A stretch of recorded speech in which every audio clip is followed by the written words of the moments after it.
오늘은 히브리서 11장 31절에 기록된 말씀을 가지고 믿음으로라는 제목으로 함께 하나님의 말씀을 나누겠습니다. 특별히 이 11장 31절의 배경이 되는 말씀인 여호수아서 2장 말씀을 중점적으로 살펴보면서 하나님께서 주시는 은혜들을 함께 나누는 시간 갖도록 하겠습니다. 여러분들 여행 좋아하시나요? 이제 여행 좋아하시는 분들 대부분 좋아하실 텐데 최근에 우리가 여행을 가본 기억이 없는 것 같아요. 국내 여행은 어떻게 휴가철이라든지 가족들 모임으로 조금씩 가시는 분들이 계시지만 해외여행은 지금 못 가본 지가 너무 오래된 것 같습니다. 우리가 교회에서 함께 가려고 계획했던 성지순례도 연기가 된 상태이고, 또 개인적으로 여행을 좋아하시는 분들도 해외에 마음껏 나갈 수 없는 상황이 지속되면서 참 답답한 시간들을 보내고 있어요. 그런데 이런 상황 가운데에서 이 미디어가 발달하고 인터넷이 발달하면서 랜선 여행이라든지 이런 것들이 계속해서 많은 사람들을 통해서 이용되어지고 있는 것을 봅니다. 근데 이 여행을 할 때 우리가 여행하면 딱 떠오르는 것들 중에 어떤 것이 있느냐? 특별한 나라나 어떤 도시를 생각하면 그곳에 있는 어떤 특별한 그 랜드마크라고 하죠. 상징, 어떤 지명 이런 것들, 혹은 어떤 음식 이런 것들이 떠오르곤 한다는 거죠. 예를 들어서 파리 여행을 딱 떠올리면 대부분의 성도님들이 에펠탑을 떠올리실 겁니다. 프랑스 파리 하면 자연스럽게 에펠탑이 떠오르죠.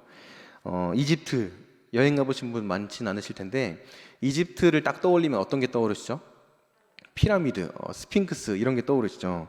그리고 미국 여행하면 미국은 너무 땅덩어리가 넓다 보니까 몇 가지가 막 떠오르는데, 아마 뉴욕에 있는 이 조명이 화려한 도시 이런 것들이 떠오를 수도 있고, 혹은 샌프란시스코에 있는 금문교 이런 것들이 떠오르는 분들도 계실 거라고 생각합니다.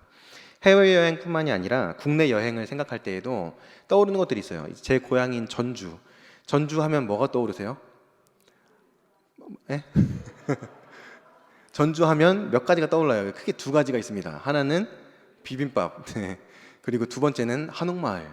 그래서 저한테 가끔씩 어떤 분들이 전주에서 왔다고 하면 전주 사람들 비빔밥 많이 먹어요? 뭐 이런 거 물어보시기도 하고, 한옥마을 자주 가요? 이런 걸 물어보세요. 근데 저에게만 해당되는 거일 수도 있고 제 주변에만 해당되는 거일 수도 있지만, 전주에서 제가 아는 사람들은 비빔밥을 잘 안 먹습니다. 그리고 비벼 먹는 거 그렇게 좋아하지 않아요. 그리고 또 이 한옥마을 여행도 잘 안 갑니다. 가깝다 보니까 잘 안 가는 것 같아요. 이제 전주를 떠나서 서울로 올라와서, 서울 하면 뭐가 떠오르세요? 서울? 옛날에 제가 초등학교 때는 63빌딩, 전주에서 계속 자랐으니까 너 63빌딩 가봤어? 막 이런 얘기도 하고 그랬었는데, 지금은 롯데월드 타워 거기를 얘기를 하더라고요. 서울 하면 그런 것들이 떠오르죠. 그렇다면 조금 더 좁혀서 강북구 하면 뭐가 떠오르시죠? 네, 자신 있게 말씀하세요. 네. 우이중앙교회. 네. 감사합니다. 강북구에서 안 떠오르면 제가 수유동까지 가려고 했는데, 수유동 하면 수유리우동 뭐 이런 거 떠올리시는 분도 계실 텐데, 바라기는 우리 모든 성도님들이, 그리고 우리 주변에 있는 이웃들이 강북구 하면 우이중앙교회 이렇게 딱 떠올릴 수 있었으면 좋겠어요. 아멘이시죠? 네. 우리 우이중앙교회가 그렇게 많은 사람들에게 기억되는 교회가 될 수 있기를 바랍니다. 특별히 이 우이중앙교회를 떠올릴 때 또 떠올렸으면 하는 한 가지가 있습니다. 그게 뭘까요? 좋은 말씀을 전하시는 담임 목사님이 될 수도 있고, 또 사랑이 넘치는 성도님들이 될 수도 있겠죠. 그런데 우이중앙교회 혹은 그리스도인이라는 것을 딱 떠올렸을 때 따라오는 수식어 중에 가장 중요한 것은 믿음이라고 저는 생각합니다. 우이중앙교회 하면 믿음, 그리스도인 하면 믿음을 딱 떠올려야 맞는 거죠. 그런데 요즘에 우리 주변에 있는 사회를 보면 그리스도인 하면 어떤 걸 떠올릴까요? 사실 딱히 떠올리지 못하는 것 같아요. 사람들이 어떤 특별한 단어라든지 어떤 특별한 상징적인 것들을 잘 떠올리지를 못합니다. 그리스도인들 하면 믿음이 바로 드러나고 믿음이라는 단어가 딱 떠올라야 되는데, 이 믿음이라는 단어가 약해져 있는 거죠. 이 믿음이라는 단어가 잘 기억나지 않는 것이 오늘날의 나의 모습은 아닌가, 또 우리들의 모습은 아닌가를 오늘 말씀을 함께 살펴보면서 점검해 볼 수 있었으면 좋겠어요. 그리고 거기서 그치는 것이 아니라 나를 누군가가 떠올렸을 때, 믿음, 저 사람은 진짜 믿음이 좋지 라는 것을 딱 떠올릴 수 있게 되기를 함께 소망하면서 하나님의 은혜를 구하는 시간 가졌으면 좋겠습니다. 그리스도인 하면 믿음이라는 것을 떠올려야 되죠. 그리고 믿음을 생각하면 우리는 다른 것이 아니라 진짜 믿음, 바른 믿음, 참된 믿음이란 무엇인가를 정확하게 정의 내릴 수 있어야 합니다. 이제 주일학교를 제가 사역을 하다 보니까 아이들과 대화할 때가 있어요. 유초등부도 그렇고 중고등부도 그렇고 아이들과 대화를 나누면서 믿음에 대해서 뭐라고 생각하니? 혹은 너는 믿음에 대해서 어떻게 생각해? 뭐 어떤 이미지가 떠올라? 라는 것들을 물어보면 구체적으로 그것을 문장으로 만들어서 설명하는 아이들이 거의 없는 것을 봅니다. 그러니까 믿음하면 뭔가 추상적으로만 생각하고 믿음이라면 이런 것들이 따라와야지, 이런 것들이 들어있어야지 라는 것을 자신 있게 딱 설명하는 친구들이 많지가 않다는 거예요. 여기 계신 우리 성도님들 중에서는 믿음이 뭔가요? 라고 여쭤보면 정확하게 딱 말씀하실 분들도 계실 겁니다. 그런데 어떤 분들은 믿음? 뭐라고 설명해야 되지? 막 속으로 막 뭔가를 떠올렸다가 정리가 안 돼서 말을 못하거나 뭐 이런 분들이 계실 수도 있다는 거죠. 그래서 우리가 먼저 이 믿음이란 것에 대해서 한번 정의를 내리고 말씀을 이어갔으면 좋겠습니다. 제가 정리한 건 아니고요. 이 종교개혁 시기에 믿음의 선배들, 신앙의 선배들이 교리문답이란 것들을 정리했어요. 그 중에서 대표적인 것이 웨스트민스터 교리문답이라는 것이 있고요. 또 하이델베르크 교리문답이라는 게 있습니다. 이게 성경을 근거로 해서 우리들이 꼭 기억해야 될 신앙적인 내용들, 이 교리라고 하죠. 이 신앙의 체계들을 자세하고 잘 정리해 놓은 문답집이에요. 그 중에서 하이델베르크 요리문답의 21번째 질문과 답변에 보면 참된 믿음이란 무엇인가에 대해서 이렇게 설명하고 있는 것을 봅니다. 제가 한번 읽어드릴게요. 참된 믿음이란 무엇입니까? 참된 믿음은 하나님께서 그의 말씀에서 우리에게 계시하신 모든 것이 진리라고 여기는 확실한 지식이며 동시에 성신께서 복음으로써 내 마음에 일으키신 굳은 신뢰입니다 라고 정의를 내려요. 여기서 중요하게 두 가지 키워드를 우리가 기억할 필요가 있습니다. 첫 번째는 확실한 지식, 두 번째는 분명한, 굳건한 신뢰라는 두 가지 키워드예요. 바른 믿음이라고 할 때에 우리가 그리스도인으로서 진짜 믿음을 가지고 있다라고 설명할 때 이 두 가지가 반드시 들어가야 된다는 거죠. 참된 지식과 굳건한 신뢰. 여기서 참된 지식이란 하나님에 대해서 아는 걸 말하는 거죠. 하나님이 누구신가? 하나님은 나를 위해서 어떤 일을 행하셨는가? 이것들에 대해서 알고 있는 지식을 말합니다. 그리고 굳건한 신뢰는 이 하나님께서 나에게 은혜를 베풀어 주셨다. 그리스도의 십자가의 보혈로 나를 구원해 주셨다라는 것에 대한 흔들리지 않는 분명한 믿음을 의미하는 겁니다. 이 두 가지가 함께 어우러져 있을 때 우리는 이것을 참된 믿음이라고 말할 수가 있다는 거죠. 진짜 믿음이라는 거죠. 하나님에 대한 지식과 하나님에 대한 분명한 신뢰가 우리의 믿음을 형성한다는 겁니다. 이 개념을 기억하면서 우리가 오늘 함께 말씀을 나누었으면 좋겠어요. 그리고 이 개념을 기억하면서 나에게는 이 두 가지 키워드가 다 바르게 자리 잡고 있는가, 이것들을 한번 진지하게 점검해 보실 수 있기를 바랍니다. 오늘 우리가 함께 읽었던 히브리서 11장 이 31절 말씀에 나오는 라합이라는 여인, 이 여인은 여호수아서 2장에 기록되어져 있는 한 사건의 어떻게 보면 주인공으로 등장하는 여인입니다. 제가 지난번 금요 영성축제 때 여호수아서 1장에 대해서 함께 나눴어요. 그러면서 여호수아서가 오늘날의 우리가 이 세상에서 어떻게 믿음을 가지고 또 어떻게 그 믿음을 지키고 영적 전쟁을 치러낼 것인가에 대해서 기록하고 있다, 설명하고 있다라고 말씀드렸던 적이 있습니다. 그리고 그렇게 우리는 어떻게 믿음을 지키며 살아가야 할 것인가, 그리고 하나님의 말씀에 순종하기를 결단하는 이 이스라엘 백성들의 모습, 거기까지가 1장에 기록되어져 있는 내용이었어요. 그리고 오늘 우리가 함께 살펴볼 여호수아서 2장 말씀에는 그렇게 하나님의 말씀에 순종하기로 결단한 이스라엘 백성들이 이제 가나안 땅에 들어가기 위해서 준비하고 있는 모습들이 기록되어져 있다는 겁니다. 특별히 여호수아가 이 모세의 뒤를 이어서 이스라엘을 인도하는 리더가 되었던 이 여호수아가 하나님 앞에서 결단하고 하나님께서 주신 그 땅을 차지하기 위해서 준비하는 장면 중에 두 명의 정탐꾼을 보내는 장면이 오늘 우리가 함께 살펴볼 여호수아서 2장에 기록되어져 있어요. 두 명의 정탐꾼을 보내는 모습을 보면서 어떤 분들은 이 여호수아가, 그리고 이스라엘 백성들이 여전히 뭔가 믿음이 부족한가 보다, 라고 생각하실 분이 계실지도 모르겠어요. 그런데 여호수아가 지금 두 명의 정탐꾼을 보내고 있는 이 모습은 하나님에 대해서 어떤 불신이라든지 하나님의 말씀에 대해서 확실하게 신뢰하지 못하고 있는 모습을 보여주는 것이 아니라 하나님께서 주시겠다고 약속하신 그 땅, 하나님께서 나에게 말씀하셨고 나에게 확신을 주신 그 땅에 대해서 내가 할 수 있는 최선의 것을 다해서 하나님의 일에 동참하고자 하는 여호수아의 모습, 그리고 이스라엘 백성들의 모습을 보여주고 있다는 것을 우리는 기억해야 됩니다. 하나님께서 주시겠다고 하셨으니까 대충 해도 되겠지가 아니라 하나님이 약속하셨어. 나는 내가 해야 될 최선의 것을 하나님께 올려드린다 라는 마음으로 실수하지 않기 위해서, 그리고 정확하고 분명하게 판단하고 움직이기 위해서 두 명의 정탐꾼을 보냈던 거예요. 그리고 그 두 명의 정탐꾼은 여리고성에 들어갑니다. 가나안 땅의 관문이라고 할 수 있는 어마어마한 성이었던 여리고성에 들어가요. 그리고 그 성에서 하나님께서 예비하신 한 사람의 집에 들어가게 되면서 오늘 본문의 말씀이 시작됩니다. 그 한 사람은 우리가 잘 알고 있는 것처럼 기생이었던 이 라합이라는 여인이었어요. 라합의 집에 들어간 이 두 명의 정탐꾼들은 여리고성을 정탐하고 가나안 땅을 정탐하면서 앞으로 우리가 어떻게 이 땅을 정복해 나아갈 것인지, 하나님께서는 어떻게 이 땅들을 우리에게 주실 것인지를 기대하면서 그곳을 살펴보기 시작합니다. 그런데 그들이 그렇게 살펴보는 가운데 문제가 생겨요. 어떤 문제가 생기냐면 이 여리고성에 있었던 왕에게 정탐꾼이 들어왔다는 소식이 들리게 된 겁니다. 지금 여리고 성도 굉장한 비상 상황이에요. 왜냐하면 자신들이 계속해서 들려오는 소문에 의하면 지금 요단강 건너편에 이스라엘 백성들이 진을 치고 있다. 이제 곧 여기로 쳐들어올 거다라는 소문을 들었기 때문이에요. 그래서 그들도 지금 굉장히 신경이 곤두선 채로 대비하고 준비하는 가운데 수상한 사람들을 발견했던 거죠. 그래서 그 소식이 왕에게 들렸고 왕이 사람을 보내서 라합의 집에 찾아가게 합니다. 그리고 라합의 집에 가서 그 정탐꾼의 행방을 묻기 시작해요.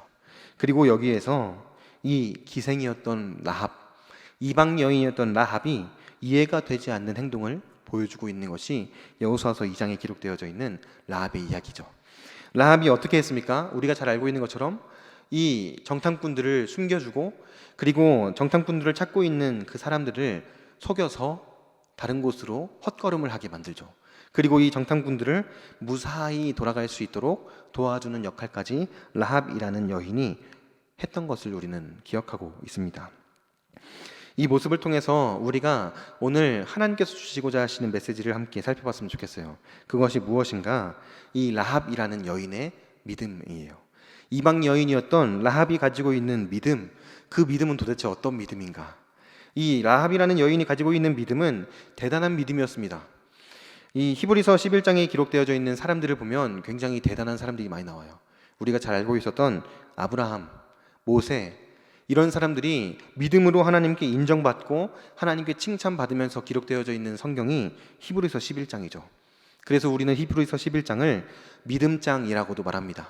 그런데 이 히브리서 11장을 아무리 자세히 살펴봐도 모세의 뒤를 이어서 이스라엘이 이끌었던 여호수아라든가 또 다른 그런 인물들이 주목되어 있는 것이 아니라 희한하게 이 이방 여인이었던 라합이 기록되어져 있는 것을 우리는 볼 수 있다는 거죠.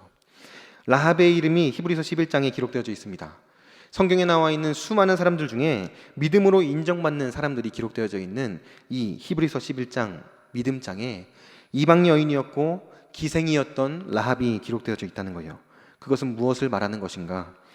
이 라합의 믿음은 하나님께서 인정하시는 믿음이었다는 거죠. 라합의 믿음은 하나님께서 기뻐하실 만한, 하나님께서 칭찬하실 만한 믿음이었다는 것을 우리는 딱 떠올릴 수가 있다는 거예요. 그렇다면 이 라합의 믿음은 어떤 믿음인가? 크게 세 가지로 함께 이 라합의 믿음을 살펴보기 원합니다.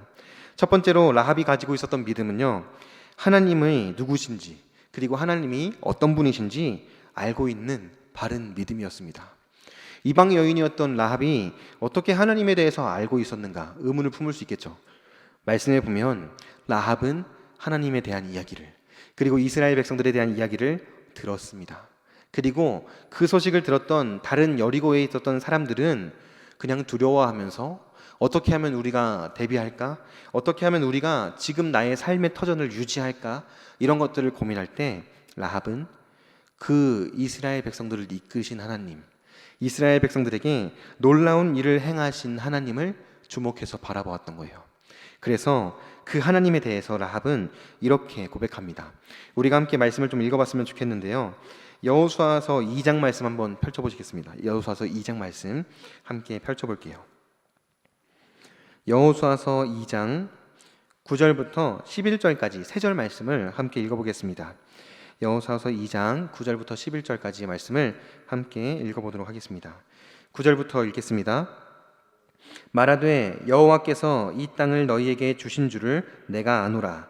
우리가 너희를 심히 두려워하고 이 땅 주민들이 다 너희 앞에서 간담이 녹나니 이는 너희가 애굽에서 나올 때에 여호와께서 너희 앞에서 홍해물을 마르게 하신 일과 너희가 요단 저쪽에 있는 아모리 사람의 두 왕 시온과 옥에게 행한 일 곧 그들을 전멸시킨 일을 우리가 들었음이니라.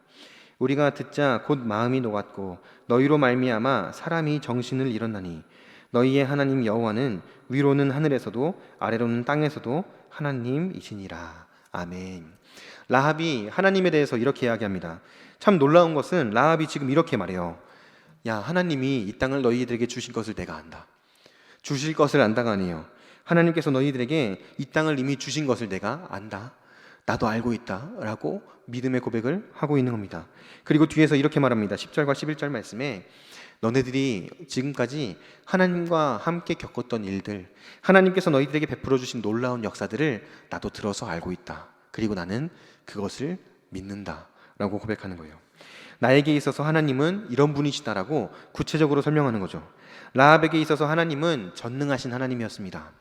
홍해물을 마르게 하시고 말도 안 되는 전쟁을 완벽한 승리로 이끄시는 하나님, 모든 것이 능치 못함이 없으신 그 하나님을 나는 믿는다라고 고백하고 있는 거예요.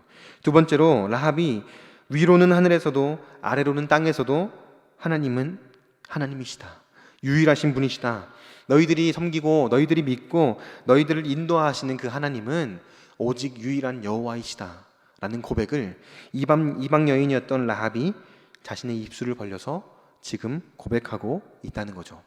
라합은 하나님에 대해서 분명히 알고 있었어요.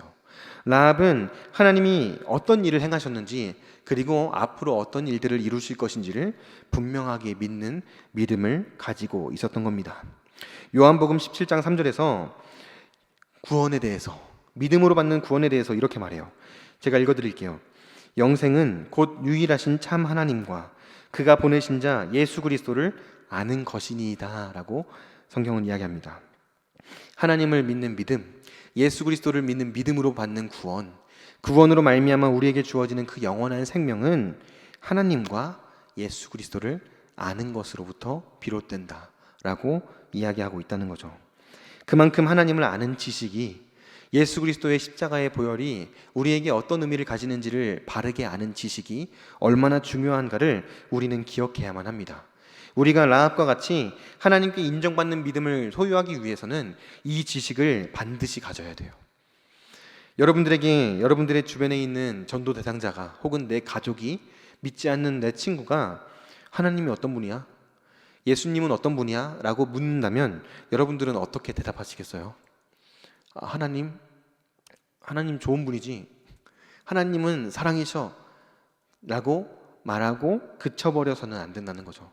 내가 알고 있는 하나님, 그리고 내가 경험한 하나님, 내가 알아가고 있는, 다 알 수 없지만 조금씩 알아가고 있는 그 하나님이 어떤 분이신지를 분명하고 확신 있게 말할 수 있고 전할 수 있는 우리 모든 성도님들이 될 수 있기를 바랍니다. 하나님께서 기뻐하시는 믿음은 그런 믿음이에요.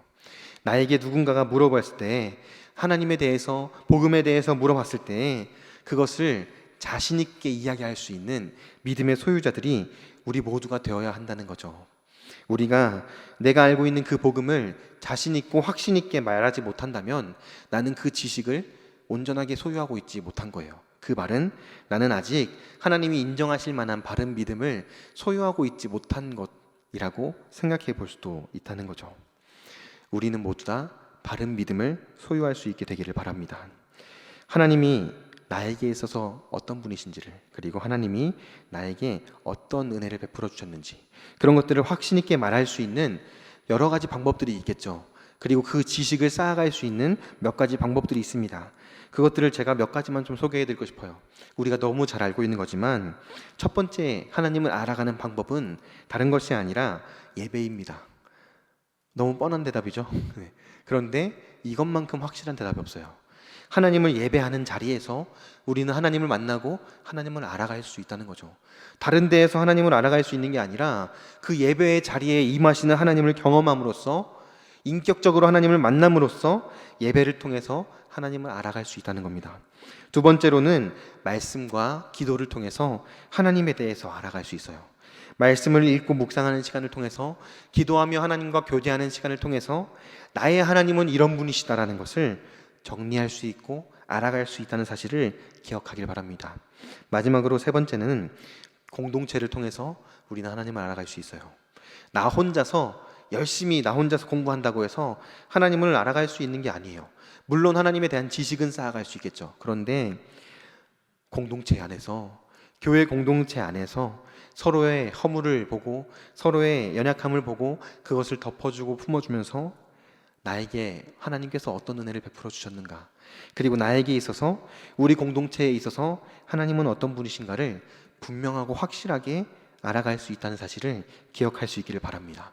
이 세 가지, 예배, 말씀과 기도, 공동체, 이것들을 소중하게 여기시고 포기하지 않고 끝까지 그것들을 붙들고 나아가는 우리 성도님들 될 수 있기를 바랍니다. 그래서 끊임없이 하나님을 알아갈 수 있기를, 끊임없이 하나님을 더 알아가기를 힘쓰는 복된 성도님들 다 될 수 있기를 주님의 이름으로 축복합니다. 두 번째로 라합이 보여주는 믿음은 행함이 있는 믿음이었어요. 야고보서 2장 25절과 26절 말씀에 보면 이런 말씀이 있습니다. 먼저 26절 말씀은 우리가 매우 잘 아는 말씀이에요. 26절 말씀은 영혼 없는 몸이 죽은 것 같이 행함이 없는 믿음은 죽은 것이다. 잘 아시는 말씀이죠. 행함이 없는 믿음은 죽은 믿음이다 라고 이야기해요. 근데 그 26절 말씀 바로 앞에 25절에 보면 라합의 믿음에 대해서 이렇게 평가합니다.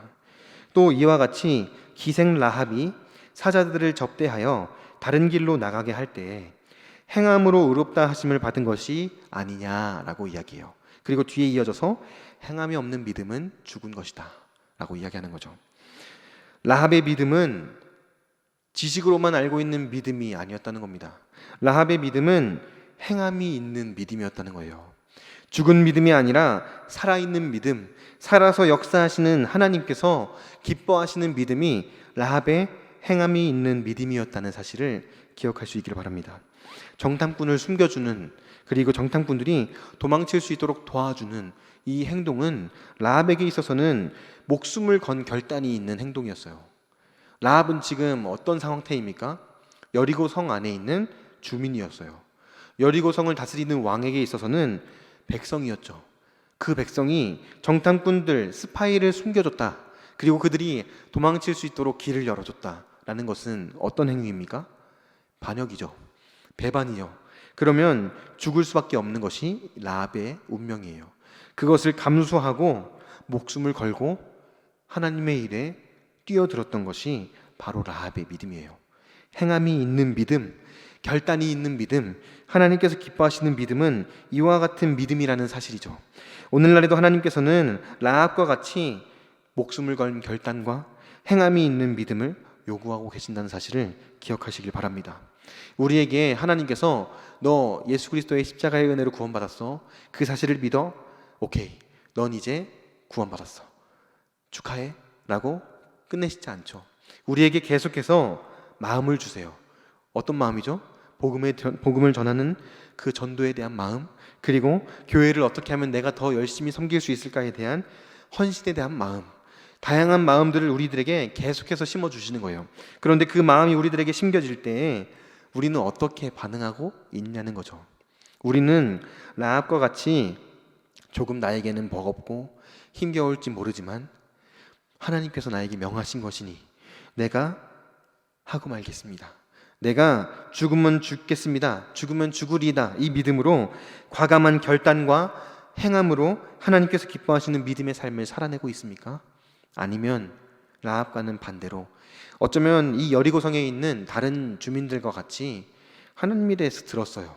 하나님께서 주시는 마음이 있어요. 그런데 내가 살아가는 오늘 하루가 나에게는 더 중요해. 내 눈앞에 놓여져 있는 이 문제가 교회의 일보다 더 중요해. 그래서 나는 이것을 선택하겠어 라고 결단도 없고 행함도 없는 연약한 모습이 우리들의 모습은 아닌가. 이것들을 우리가 스스로 돌아보고 질문을 던져볼 수 있기를 바라요. 그리고 혹시라도 내가 후자의 모습으로 굉장히 소극적이고 어쩌면 믿음이 굉장히 연약한 모습으로 교회에서 신앙생활을 하고 있는 것은 아닌가를 점검해보고 하나님이 기뻐하시는 방향으로 돌이키고 회개하고 그리고 그곳으로 힘차게 달려나갈 수 있는 우리 모든 성도님들 될 수 있기를 바랍니다. 하나님께서 기뻐하시는 믿음의 삶, 하나님께서 찾으시는 한 사람의 하나님의 백성, 그것이 저와 여러분들 될 수 있기를 바랍니다. 라합은 그런 모습으로 하나님께서 기뻐하시는 믿음의 삶을 실천하고 살아냈던 것을 봅니다. 그래서 히브리서에서 라합의 믿음을 행함이 있는 믿음이다. 그녀의 믿음은 하나님께서 인정하시는 대단한 믿음이다 라고 말씀하고 있다는 거예요. 세 번째로 라합이 보여주고 있는 믿음은 약속의 말씀을 붙잡는 소망의 믿음이에요. 이 땅을 살아가는 우리들에게 굉장히 중요한 것이 이 믿음입니다. 앞에 있는 두 모양의 믿음도 굉장히 중요해요.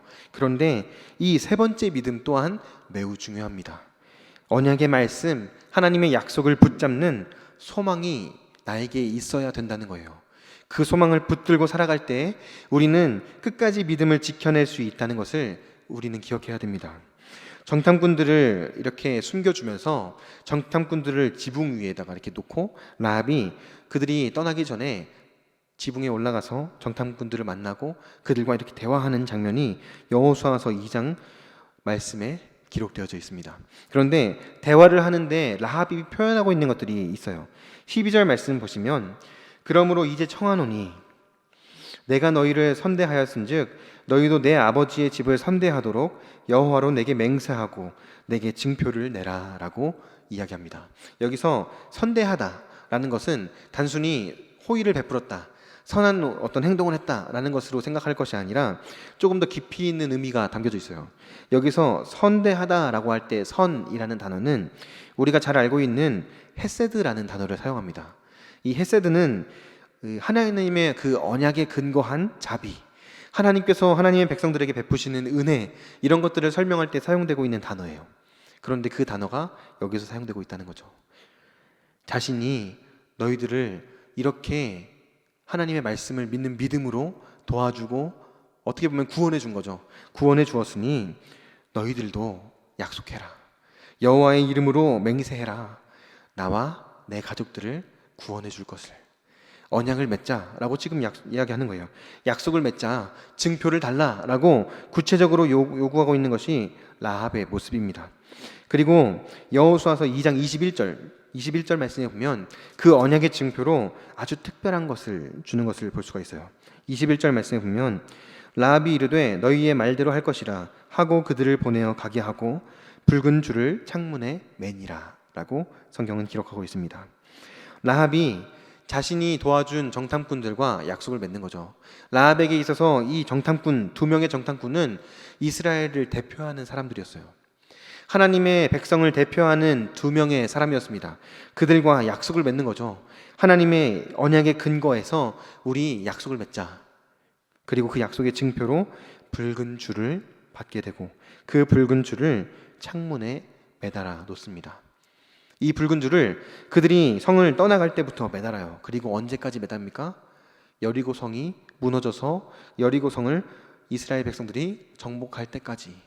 라합의 입장에서는 죽을 수밖에 없었던 라합과 그의 가정에게 하나님께서 구원의 은혜를 베풀어 주시는 그 순간까지 이 붉은 줄을 매달아 놓고 있었다는 거예요.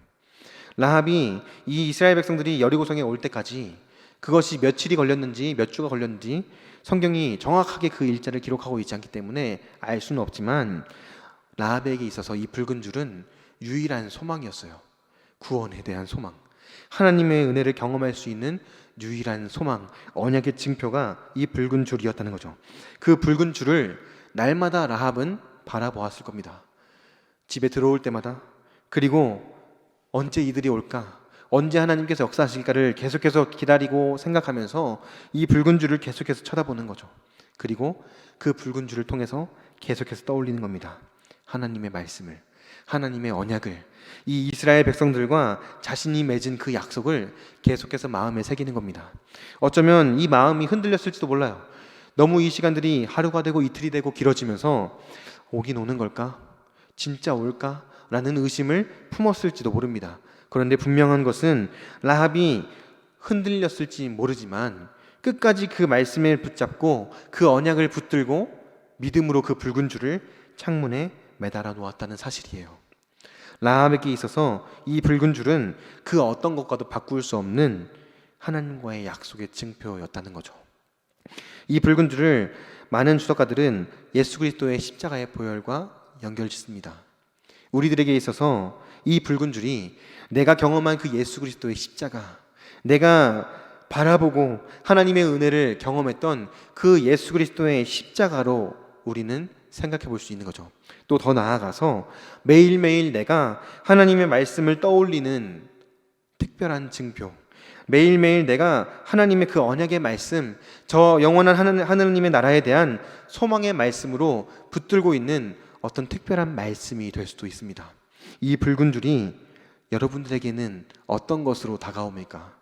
나에게 있는 성경책에 내가 밑줄을 그어놓은 성경 구절이 될 수도 있겠죠. 내가 가지고 있는 십자가 목걸이가 될 수도 있어요. 그것이 무엇이 되었든지 나에게 있어서 이 붉은 줄의 역할을 하는 것이 있는지를 한번 돌아봤으면 좋겠어요. 내가 영원한 하나님의 나라를 꿈꾸는 소망, 그것을 떠올리게 하는 특별한 것들, 특별한 말씀, 특별한 물건이 될 수도 있겠죠.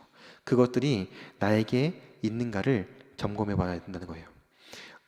사실 우리는 이 붉은 줄이 나의 삶 가운데 없으면, 예수 그리스도의 십자가를 깊이 묵상하는 시간들이 없으면, 하나님의 말씀을 내가 깊이 묵상하는 것들이 없으면 그 하나님의 나라에 대한 소망을 잊어버릴 때가 많이 있는 것을 경험합니다. 일상에 지치고 일상의 바쁜 것들로 계속해서 치이다 보면 하나님의 나라에 대해서 생각 못할 때가 있어요.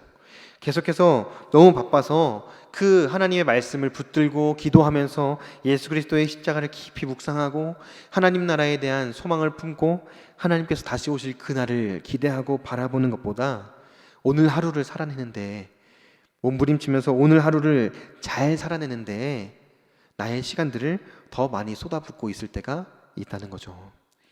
바라기는 저와 모든 성도님들이 예수 그리스도의 십자가, 그리고 나에게 주어진 하나님의 그 언약의 말씀, 이것들을 날마다 바라보고 날마다 깊이 묵상할 수 있는 은혜를 누릴 수 있게 되기를 바랍니다.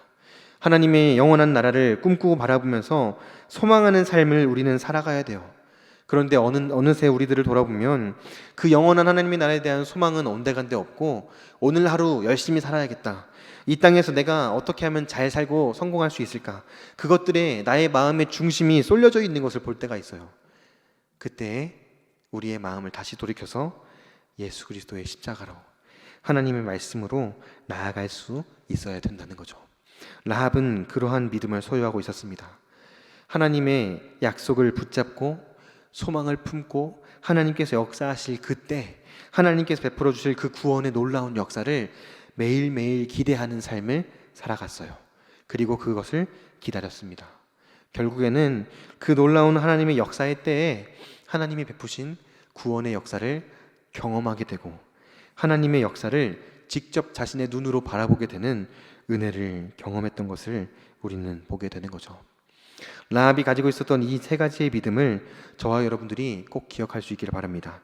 첫 번째 믿음은 무슨 믿음이었습니까? 하나님을 바르게 아는 믿음. 하나님이 어떤 분이신지, 하나님이 어떤 일을 행하셨는지, 그것에 대해서 바르게 아는 믿음이 라합이 가지고 있었던 첫 번째 믿음입니다. 두 번째 믿음은요, 행함이 있는 믿음. 행함이 있는 믿음을 라합은 보여주었어요.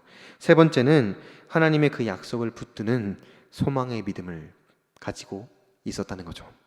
우리들에게 있어서 우리들의 믿음을 점검해 보면서 이 세 가지 믿음을 한번 점검해 보았으면 좋겠습니다. 나에게 있어서 크게 이 믿음을 세 가지 범주로 구분했지만 어찌됐든 이 세 가지의 믿음이 나에게 있는가? 혹시 나에게 이 믿음이 부족하진 않는가? 혹시 나에게 이러한 부분이 좀 약하지 않은가? 이것들을 여러분들 스스로가 점검해 볼 수 있기를 바라요. 그래서 이 세 가지 믿음을 기억하면서 하나님께서 라합의 믿음을 통해서 우리에게 보여주시는 바른 믿음, 라합의 믿음을 통해서 우리에게 말씀하고 계시는 참된 믿음을 추구하고 소유할 수 있는 복된 우리 성도님들 다 될 수 있기를 주님의 이름으로 축복합니다. 말씀을 맺겠습니다. 하나님께서는 여리고에 들어갔던 이 2명의 정탐꾼들을 통해서 이스라엘 백성들에게 보게 하셨어요. 무엇을 보게 하셨습니까? 첫 번째는 우리가 오늘 살펴보았던 라합의 믿음을 보게 하셨어요. 이 가나안 땅에 들어가서 너희들이 가나안 땅을 정복하고 가나안 땅에서 살아갈 때 필요한 믿음이 바로 이런 믿음이다 라는 것을 이 이스라엘 백성들을 대표해서 왔던 2명의 정탐꾼들에게 보여주셨어요. 그리고 그들의 입술을 통해서 온 이스라엘 백성들에게 그 믿음을 전하게 하셨고 돌아보게 하셨고 생각하게 하셨다는 거죠. 두 번째로 하나님께서 이스라엘 백성들에게 정탐꾼들을 보내서 보게 하신 것은 무엇이었을까요? 그것은 바로 두려움에 떨고 있는 여리고 백성들이었습니다.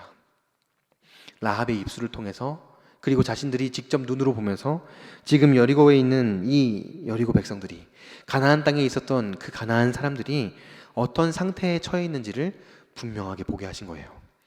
아, 이들이 하나님을 두려워하는구나. 이들이 지금 우리가 들어온다는 소식을 들고 어떤 사람들은 막 기절하고 정신을 잃고 어떤 사람은 막 간담이 막 서늘해서 몸을 막 주체하지 못하고 두려워서 마음이 녹는 정도로 불안에 떨고 있구나. 그것을 보게 하셨어요. 그리고 이스라엘 백성들의 마음에 무엇을 심어주셨을까요? 분명한 확신. 하나님이 우리를 그 땅으로 인도하시는구나. 하나님이 우리를 그 땅에 들어가게 하셔서 그 두려움에 떨고 있는 그들을 손쉽게 물리칠 수 있게 하시겠구나. 우리 하나님은 우리에게 앞서서 먼저 일하고 계시는구나. 그 사실을 보게 하셨다는 거예요. 오늘날에 이 땅에 살아가는 우리들은 마치 가나안 땅을 눈앞에 두고 주저하고 있고 고민하고 있는 이스라엘 백성들과 같은 모습을 보일 때가 있습니다. 하나님께서 말씀하시는데 라합과 같이 결단하고 행함으로 옮기는 믿음이 아니라 주저하고 두려워하고 고민하고 걱정하는 믿음을 보일 때가 있다는 거예요. 그때 기억하기를 바라요. 하나님이 우리보다 앞서서 행하신다는 것을, 하나님이 우리에게 말씀하신 것을 반드시 이루어 주실 것이라는 것을, 나를 통해서 하나님은 하나님의 놀라운 일들을 행하기 원하신다는 사실을, 그리고 그 하나님의 일에 귀하게 쓰임받는 우리 모두가 되었으면 좋겠습니다. 다른 것이 아니라 오직 믿음으로, 하나님께서 주시는 참된 믿음으로 그 일들을 해내는, 하나님께 귀하게 쓰임받는 복음의 통로가 되는 우리 모든 성도님들 될 수 있기를 주님의 이름으로 축복합니다.